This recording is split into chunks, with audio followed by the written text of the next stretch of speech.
ఈ నడుమ ఇచ్చంత్రాల పెళ్లిలు బాగా కామన్ అయిపోయినాయి అబ్బా.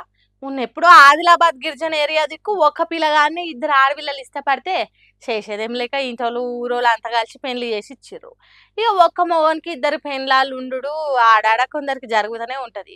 ఇక ఇల్లీగలా లీగలా అనేది పక్కకు పెడితే ఒక్క మొగోడు ఇద్దరు పెండ్లీలు చేసుకున్నాడు చూసినాం. ఒక ఆడామెకి ఇద్దరు మొగుళ్ళు ఉండు చూసినామా. అది కూడా అందరు అంగీకారంతోని దోస్తులను చుట్టాలను పిలిచి ఇద్దరు మొగోళ్ళను ఒక్కతే పెళ్లి చేసుకున్నాడు చూసినామా. కానిగో గిడ జరిగింది. హిమాచల్ ప్రదేశ్ కున్హాట్ ఊర్లుండే సునీత చౌహాన్ అనే చామె ప్రదీప్ నేగి కపిల్ నేగి అనే ఇద్దరు అన్నదమ్ములను లగ్గం చాడిందట. సిర్మౌర్లో ఉన్న ట్రాన్స్గిరి లైన్ ఈ పెండ్లికి 100 మంది ఊరోళ్ళు చుట్టాలు దోస్తులు అంత వచ్చిర్రట. ఈ పెండ్లిలో గుమగుమలాడే సాంప్రదాయ వంటకాలు జానపద గీతాలు ఆటలు పాటలు అబ్బో మా జోరుగా జరిగిందట లగ్గము. హాగో గదేని అన్ని తెలిసి గట్లెట్లా రెండో పెళ్లికి ఎట్లా ఒప్పుకుండ్రు ఇంటోళ్ళైనా అనే డౌట్ మీకే కాదు నాకు కూడా వచ్చింది. కానీ ఏం చేస్తాం అలా సాంప్రదాయం అట్లా ఏడ్చిందట. ఆ షెడ్యూల్డ్ తెగైన హట్టి కమ్యూనిటీలా బహుభర్తృత్వం అంటే ఒకరికంటే ఎక్కువ మంది భర్తలుండు అనే ఆచారం కింద గీ పెండ్లయిందట. దీనాల భాషలో జోడీదారా లేకుంటే జడ్జ్దా అని పిలుస్తారట.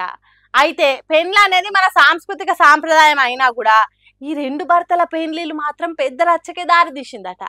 మరి అలా ఆచారం గట్లెందుకుందో తెలియదు కానీ ఈ ముచ్చట సోషల్ మీడియాలో ఎరకవ్వుడుతోని ఇన్నోళ్ళంతా అవాకైతుర్రు.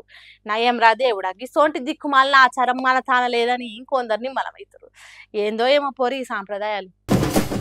తెలంగాణ కాంగ్రెస్ పార్టీని పైకి తెచ్చుడు తన ఒక్కదాంతోనే అవుతుంది అనుకున్నదో ఏమో party incharge Meenakshi Natarajan madam Telangana రాష్ట్రంలో పాదయాత్ర మొదలు పెడుతున్నదట. ఇప్పుడున్న లీడర్లను నమ్ముకుంటే గ్రామ పంచాయతీ ఎన్నికలల్లా ఎల్లెలకల వాడు ఖాయం అనుకున్నదో వాళ్ళు అమలు చేస్తున్న పథకాల పేరు చెప్పి జనంలోకి పోతే ఎంపీటీసీ ఎన్నికలల్లా బోర్ల బొక్కల వాడు ఖాయం అనుకున్నదో తెలియదు కానీ తానే స్వయంగా రంగంలోకి దిగుతున్నదట.